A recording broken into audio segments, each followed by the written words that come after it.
അങ്ങനെ ഭീമസേനൻ കല്യാണ സൗഗന്ധി പൂ പറിക്കാനായിട്ട് കാട്ടിലേക്ക് പുറപ്പെട്ടു.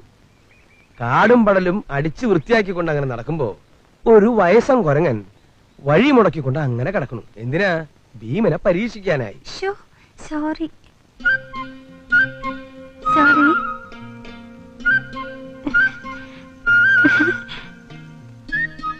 എന്നിട്ട് സാർ പരീക്ഷിക്കാനായി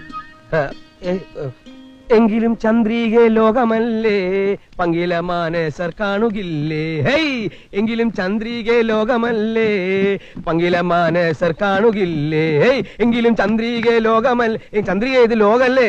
നമ്മളിങ്ങനെ ഒളിച്ചോടി പോകാൻ പറ്റുമോ? നാട്ടുകാർ നമ്മൾ ഭീമന്റെ കഥയല്ലേ പറഞ്ഞു വന്നത്? അതെ, അതെനിക്കറിയാം.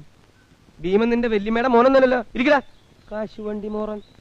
അങ്ങനെ ഭീമനെ പറ്റിക്കാനായി ഹനുമാൻ ഒരു കുരങ്ങന്റെ വേഷത്തില് തന്റെ നരച്ച വാലും നീട്ടി ഭീമന് വഴിമുടക്കിയായിട്ട് അങ്ങനെ കിടക്കുകയായിരുന്നു. ആട്ടെ, ഭീമൻ എന്തിനാ കാട്ടിപ്പോയത്? പൂ പറിക്കാൻ. ഏത് പൂവ്? കല്യാണ സൗഗന്ധിക പൂ. പൂ പറിക്കാൻ ഭീമൻ ഒറ്റയ്ക്കാണോ പോയത്, അതോ കൂടെ ആരെങ്കിലും ഉണ്ടായിരുന്നോ? അറിയില്ല. ഇവിടെ അറിയോ? ആർക്കും അറിയില്ല. എന്നാ കവിത പറയൂ. കവിത ഞാൻ പറയണോ? കാനന ചായയിൽ അടുമിക്കാൻ ഞാനും വരട്ടെയോ നിന്റെ കൂടെ. പാടില്ല പാടില്ല നമ്മെ നമ്മൾ പാടെ മറന്നൊന്നും ചെയ്തു കൂടാ.